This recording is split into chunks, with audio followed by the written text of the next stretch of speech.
allons continuer avec la suite de l'enseignement.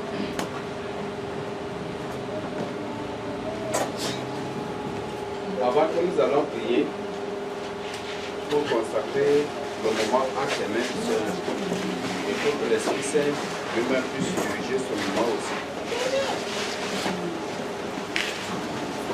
Saint Jésus-Christ, toi notre Dieu, notre Seigneur, notre Sauveur, toi notre frère, notre protecteur, notre défenseur, nous t'implorons en ce moment de descendre pour diriger et pour enseigner toi-même tes profondeurs à chacun de nous, afin que nous puissions découvrir ta parole, afin que nous puissions découvrir ta volonté pour la mettre en pratique dans notre vie.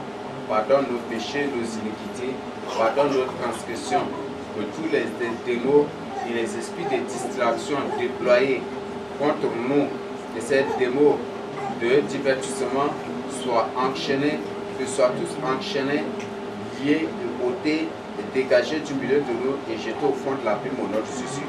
Alors Père, que tous ces démons qui se sont placés ici pour manipuler chaque mot, chaque parole qui sortira pour faire du bien à tes élus, Père, que ces démons aussi soient décapités au nom de Jésus. C'est pourquoi je t'implore, je t'invoque, je te prie et je te supplie de déployer tes épées divines automatiques pour combattre et pour abattre toute tentative de combat contre ce moment au nom de Jésus-Christ. Que chacun de nous soit couvert par tes armées célestes et divines, que chacun de nous soit couvert par les miracles de ton sang et que tu nous couvres par tes boucliers de feu. Déploie tes anges guerriers, déploie tes anges puissants au milieu de nous, car tu as dit que ceux qui sont avec nous sont en plus grand nombre que ceux qui sont avec eux. C'est pourquoi envoie des milliards et des milliards et des milliards de légions de tes anges guerriers, de tes anges de feu, de tes anges puissants au milieu de nous et autour de nous pour notre protection et pour notre bien-être spirituel que physique. Alors bénis ce moment et combat ce moment, scelle ce moment par ton sang, scelle ce moment dans ton sang, scelle ce moment par ton nom Jésus-Christ, afin que tout ce que nous allons faire te soit agréable. Saint-Esprit, je t'invite officiellement à prendre la direction de ce moment. Prends le contrôle de ce moment. Dirige, préside toi-même ce moment. Alors, Saint-Esprit, au nom de Jésus, continue dans toutes les profondeurs de la vérité, de la volonté du Seigneur Jésus-Christ. Car le Seigneur Jésus a dit que c'est toi qui nous conduiras dans toute la vérité.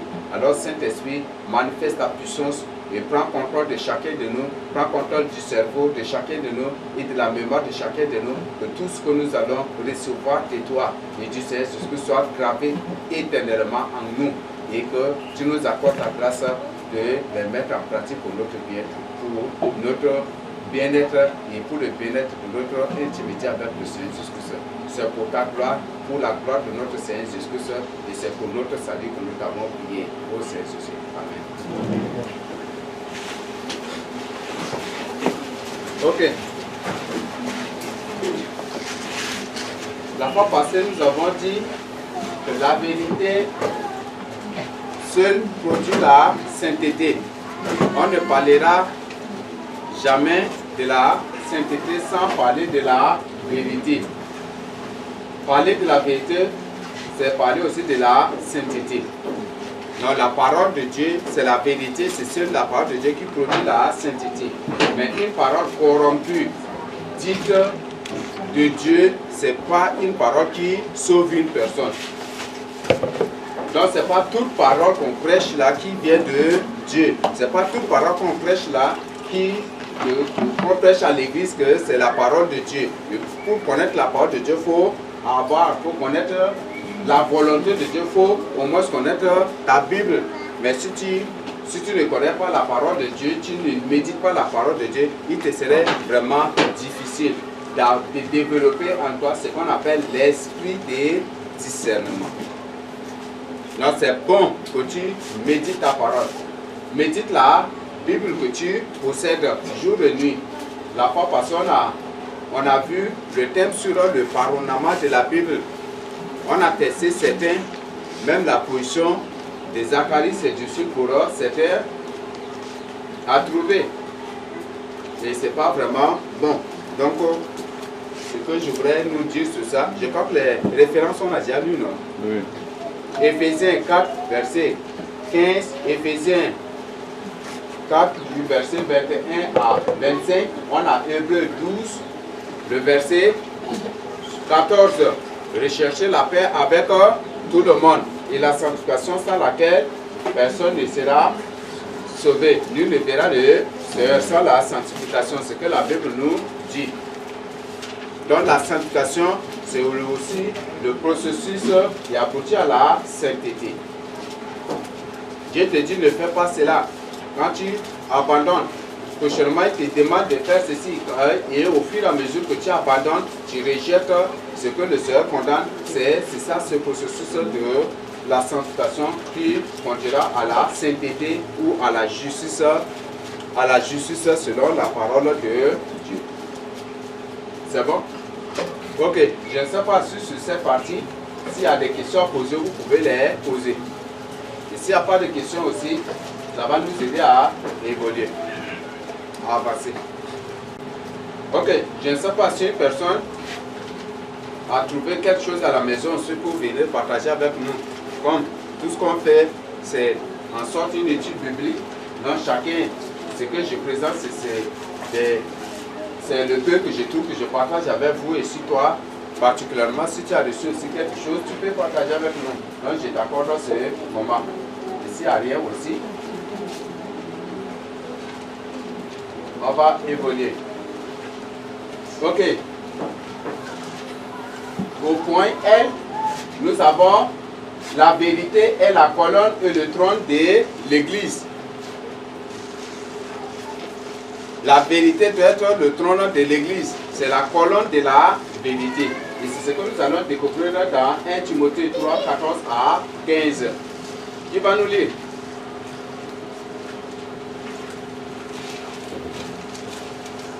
« 1 Timothée 3, 14 à 15. » Dernièrement, tu as trouvé? Ah, ok. Mais les hommes méchants et imposteurs avanceront toujours plus dans le mal, égarant les autres et égarés eux-mêmes. Toi, demeure dans les choses que tu as apprises et reconnais certaines. Ça, c'est 1 Timothée là quand même? Non. 1 Timothée 3, 14 à 15. Oui, apparemment, on a des dizaines de lecteurs à la fois là. Oui, on va, oui, en attendant. Je t'écris ces choses avec l'espérance d'aller bientôt vers toi, mais afin que tu saches si je parle comment il faut se conduire dans la maison de Dieu, vers l'église du Dieu vivant, la colonne et l'appui de la vérité. La colonne et l'appui de la vérité. Donc l'église de Christ doit être la colonne de la vérité. L'église de Christ doit être le siège de la vérité. Le trône de l'église de Christ doit être la vérité. Et c'est ce que la Bible nous dit. L'église de Christ doit être l'appui, doit être premièrement la colonne de la vérité et l'appui. S'il y a des choses qui sont contraires à la volonté de Dieu, à la parole de Dieu, c'est l'église qui doit dénoncer cela. Il y a beaucoup de choses. Le Seigneur dit qu'il y a beaucoup de choses, mais c'est dans le temps qu'il nous révélera. C'est dans le temps. Et nous sommes dans ces temps aujourd'hui. Est-ce qu'au temps du Seigneur Jésus-Christ, il y avait déjà le tabac? Est-ce qu'il y avait déjà le whisky? Est-ce qu'il y avait déjà les préservatifs? Est-ce qu'il y avait ces choses-là déjà? Mais c'est aujourd'hui que ces choses ont paru et le Seigneur nous révèle que c'est interdit et que nous devons nous abstenir. Nous devons condamner ces choses-là. Donc l'église de Christ doit être l'appui de la vérité. C'est l'église de Christ qui doit éclairer, qui doit ouvrir les yeux des gens sur le mal, sur les choses que le Seigneur condamne. Mais à notre grande surprise aujourd'hui, c'est l'église de Christ qui est devenue le trône de Satan, le trône de mensonge.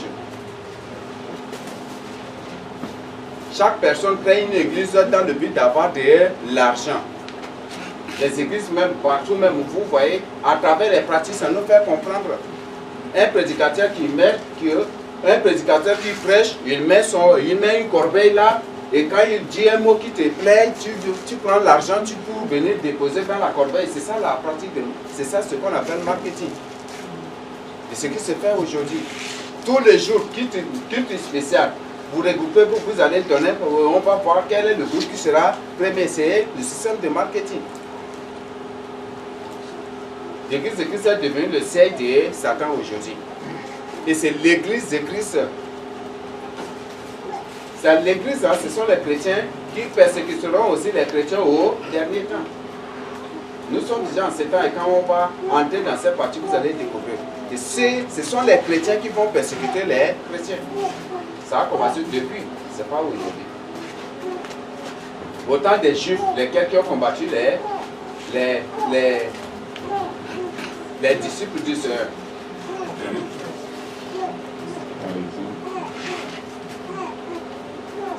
Ce sont lesquels qui ont combattu les disciples du Seigneur.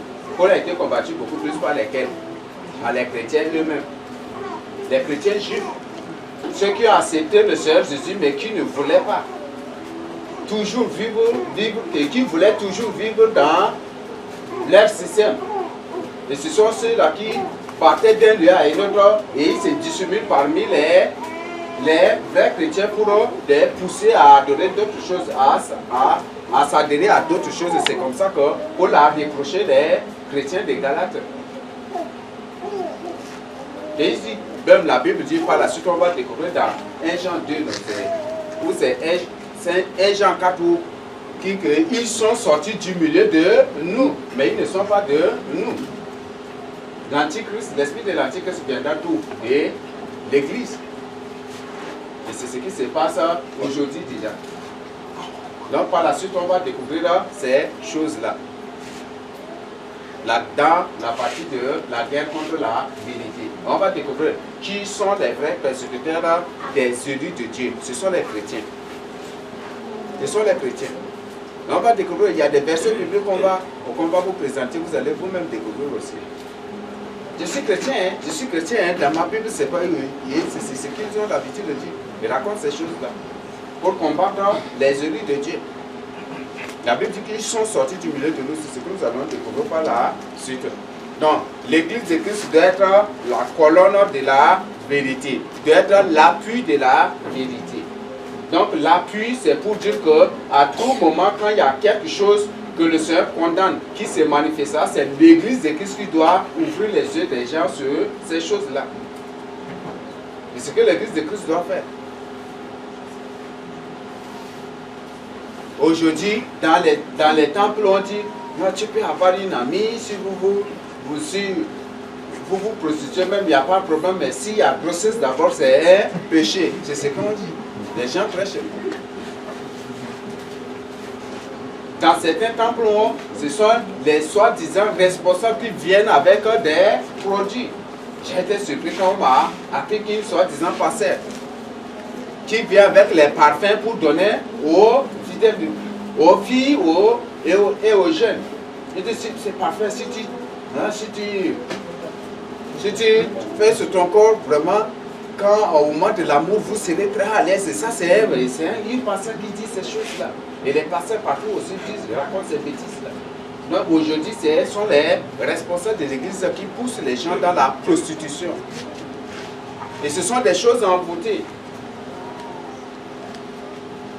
Un parfait de 200 000, de 400 000, vous croyez que c'est quelque chose pour titre?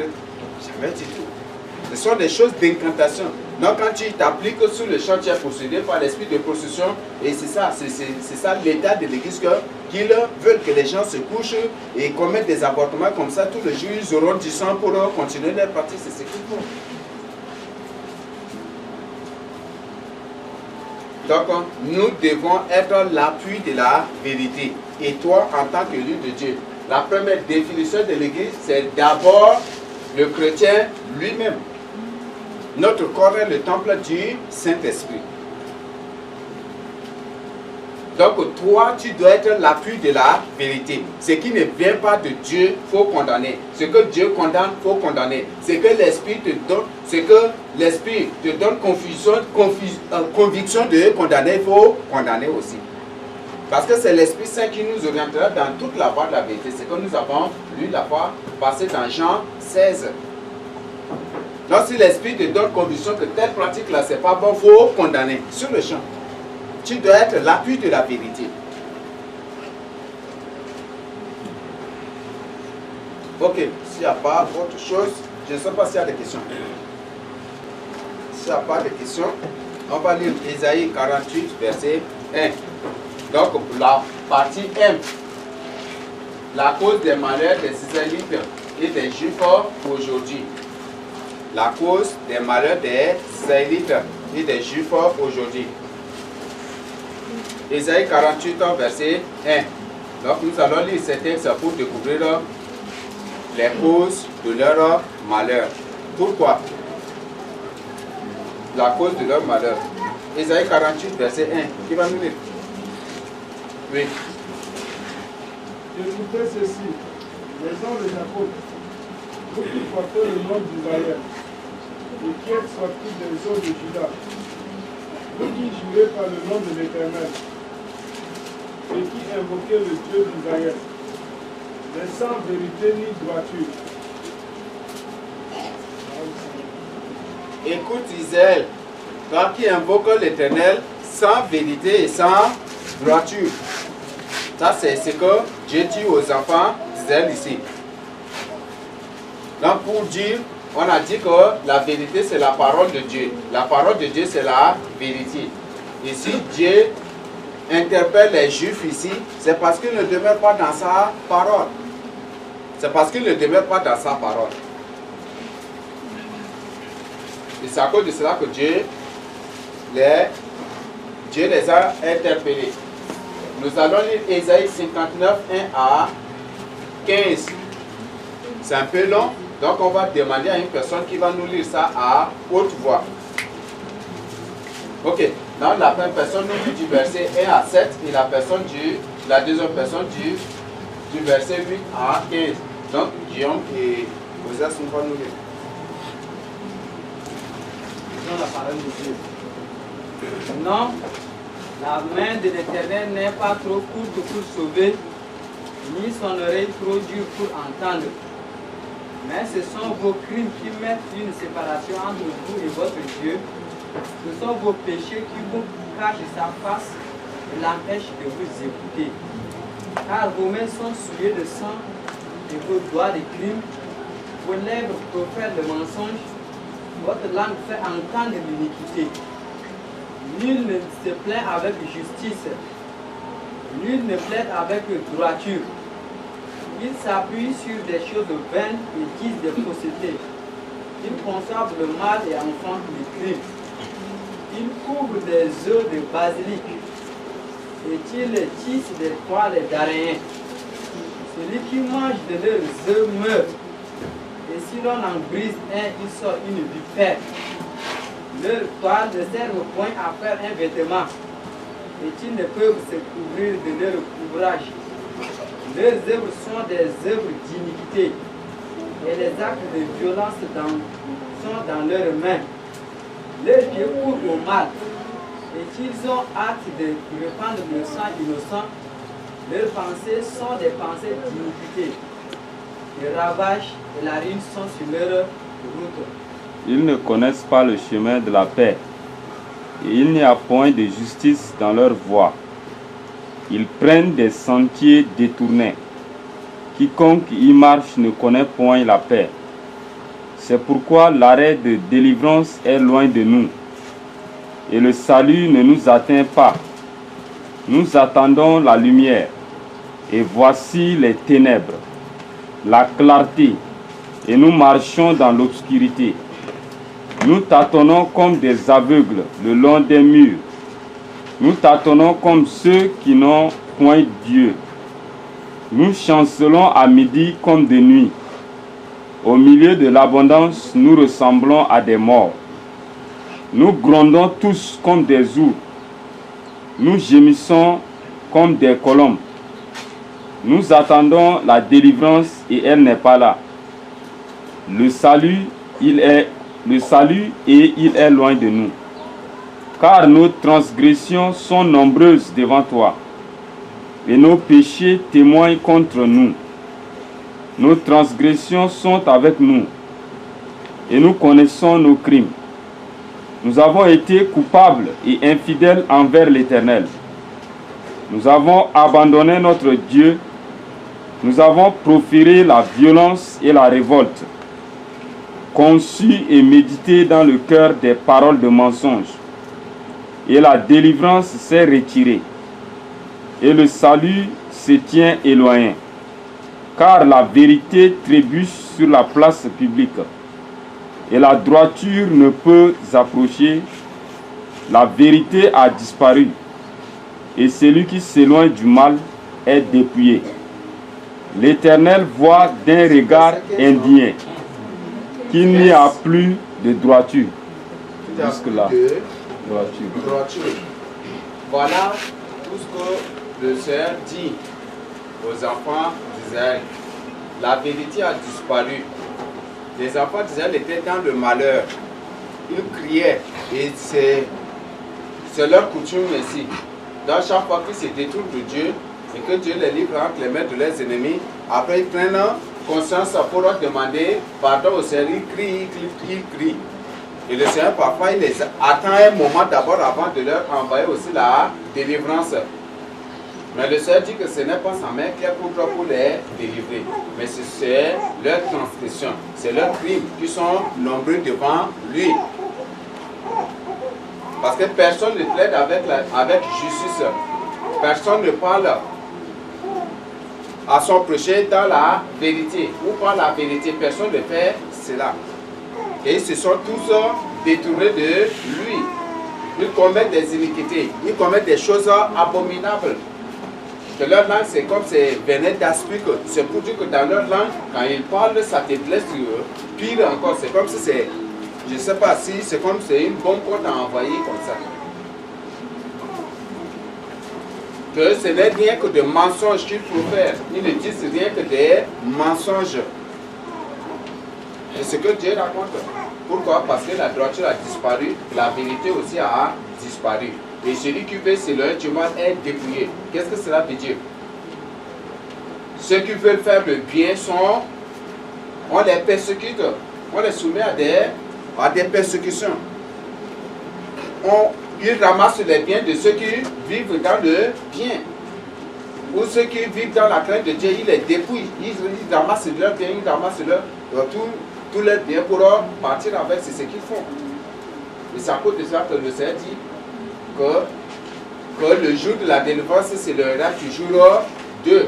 Ils attendent le salut, mais ils leur envoient toujours le malheur. Parce que la vérité a déjà disparu. Et comme la fois passée, on a lu, c'est dans Jérémie commun, où Dieu dit que va dans la place publique, cherche seulement, si tu trouves un seul homme qui s'attache à la vérité, je pardonnerai la vie. Je délivrerai la vie, c'est ce que Dieu a dit.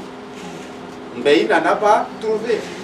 Et le Seigneur a fini par dire par la suite que la vérité a disparu la vérité a disparu du pays. C'est ce qu'il leur a dit.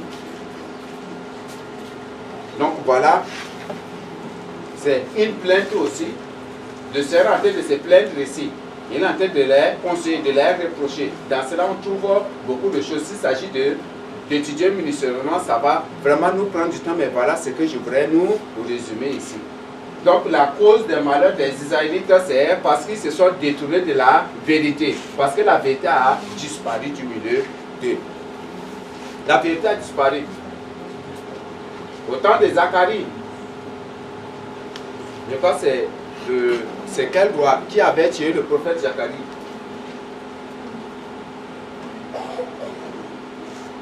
Ce roi qui avait pris, qui était intronisé à l'âge de 12 ans, c'est Osas. C'est Joas, oui. C'est lui qui a tué Zacharie. Joas au début s'était engagé bien à servir Dieu. Et lorsque le souverain sacrificateur était mort, lui aussi, il a écouté ses conseils pour repartir dans l'idolâtrie. Il s'était détourné de Dieu avec tous les habitants de Juda. Et quand Zacharie prophétisait, il dit que voilà, il a complété pour qu'on lui ôte la vie. C'est ce qu'ils ont fait. C'est ce que Michée a vécu aussi au temps de Akab. Michée est le seul prophète, celui seul qui voulait le bien. Et après, c'est Josaphat, lui vient de l'autre royaume. Mais on trouve que dans le royaume d'Israël, il n'y avait que Michée. C'est l'unique prophète qui était persécuté. Le royaume ne voulait même pas le laisser libre. Il était toujours en prison. Et c'était de la prison qu'ils l'ont amené pour prophétiser. Et après, ils l'ont ramené en prison. C'est Michée seul qui voulait la vérité, qui prêchait la vérité, qui disait la vérité. Et finalement, tout le monde a des l'aversion pour lui. Voilà ce qui était passé. Et comme Israël a refusé la vérité, Israël a rejeté la vérité qui est le Seigneur Jésus-Christ. Aujourd'hui, on voit aussi ce qu'ils sont en train de subir. La vérité. C'est seule la vérité qui sauve. Il n'y a pas un miracle dans le salut. Le salut ne s'obtient que par la vérité. Et si tu ne veux pas la vérité, tu ne seras pas sauvé. La vérité elle-même est Dieu. Donc voilà la cause des malheurs des Israélites. Donc souvent, chaque fois qu'ils se détournent de la vérité, le Seigneur les livre entre les mains de leurs ennemis. Et quand ils reviennent à Dieu, Dieu leur envoie un libérateur. C'est ce qu'il a toujours l'habitude de faire. Ou lui-même il descend. Lui-même il descend pour combattre contre l'ennemi. Comme il a fait au temps de Josaphat, tout comme au temps de Ézéchias aussi. C'est Dieu qui a combattu les Syriens. C'est Dieu même qui a combattu. Aucun de ces rois n'a livré la bataille, mais c'est Dieu qui a combattu pour eux. Quand David avait vécu dans la crainte de Dieu, au moment où il partait pour combattre les Syriens, Dieu dit, attends d'abord, tu vas prendre l'autre chemin. Mais arrivé là, lorsque tu vas écouter le pas d'une personne sur toi, c'est que c'est l'Éternel qui descendra pour combattre. Donc il faut livrer la bataille. C'est ce qu'il a dit à David. Il est arrivé là, effectivement, il a entendu les pas du Seigneur et il a livré la bataille, il a vaincu. Or, à sa sortie de la ville, il était très content. Mais arrivé, quand il a vu toute la troupe, il était effrayé. C'est comme ça qu'il a consulté Dieu. Et en réponse, Dieu lui dit, si tu entends mes pas, d'abord il faut livrer la bataille. Donc c'est pour dire que c'est Dieu lui-même qui combat. Même David dit que c'est l'Éternel qui manie ses mains au combat, non, qui exerce ses mains au combat. Donc, si tu demeures dans la vérité, le Seigneur est toujours là, près de toi pour te délivrer, pour t'affranchir. Ok, je ne sais pas s'il y a des questions. S'il n'y a pas de questions, on va évoluer, on va avancer. Donc, ce qui est arrivé à Israël, c'est la même chose qui arrivera aussi aux autres nations. Aucune nation ne sera épargnée. Parce que le jour de la colère de Dieu arrive. Le Seigneur a parlé toujours le jour de l'Éternel. Le jour de l'Éternel. Jour désastreux. Jour d'épouvante. C'est un jour. Le Seigneur a parlé de cela. Et ce jour-là, ça c'est un jour très catastrophique. Le jour de sa vengeance, le jour de sa colère. Ce jour-là bientôt va commencer. Parce qu'aucune nation ne sera laissée. Aucun sorcier ne va échapper. Tu es sorcier et si tu es le grand frère de Satan, tu ne seras jamais échappé. Tu ne vas jamais échapper. Parce que c'est sûr, quand l'Antichrist va prendre le pouvoir, c'est beaucoup plus les francs-maçons, avec les francs-maçons qui travaillent. Parmi des guerres que l'Antichrist va livrer, les guerres de conquête qu'il va livrer, vous croyez qu'il n'y aura pas de sorciers qui vont mourir? Beaucoup de sorciers après vont prendre conscience aussi. Ils vont prendre conscience et ils vont tenter de s'opposer au système de l'Antichrist, mais ils vont mourir. Malheureusement, ils vont partir en enfer aussi. Ok. Je ne sais pas s'il y a des questions. S'il n'y a pas de questions, on passe à une autre partie. Guerre contre la vérité. Cette partie est tant attendue, donc cette partie va nous aider vraiment à voir beaucoup de choses, à découvrir beaucoup de choses aussi. Donc nous avons cette guerre. Nous sommes en guerre. Tout comme on a l'habitude de chanter. Il est un combat entre le mal et le bien, n'est-ce pas? On a toujours l'habitude de chanter cela. Ça, c'est le CV 190, non? Il est une sainte guerre. C'est un combat de la vérité contre le mensonge, du mensonge contre la vérité. Chacun veut triompher. Mais la vérité finira par triompher. Donc, nous allons découvrir cette histoire précisément dans Daniel 8, du verset 10 à 12. Et nous allons découvrir qui est cette bête qui montera et qui combattra la vérité. Qui va nous lire? Daniel chapitre 8, 12. Daniel chapitre 8 du verset 10 à 12. Oui, dis-nous. Daniel 10, 8, 10 à 12. Elle s'éleva jusqu'à l'armée des cieux. Elle fut tombée à terre une partie de cette armée et des étoiles, et elle les foula. Elle s'éleva jusqu'au socle de l'armée, lui enleva le sacrifice perpétuel et renversa le lieu de son sanctuaire. 12. L'armée fut libérée avec le sacrificateur perpétuel à cause du péché. La forme jeta la vérité par terre et réussit dans ses entreprises. Voilà, il s'agit d'une bête. Cette bête va monter jusqu'au ciel et il renversera des étoiles. Je crois que c'est dans Ésaïe 14 où Satan disait: je lèverai mon trône au-dessus du trône de Dieu. C'est ce qu'il s'était proposé de faire, non? Mais Dieu l'a renversé. Dieu va partir jusqu'au ciel pour renverser les étoiles. Et il reviendra.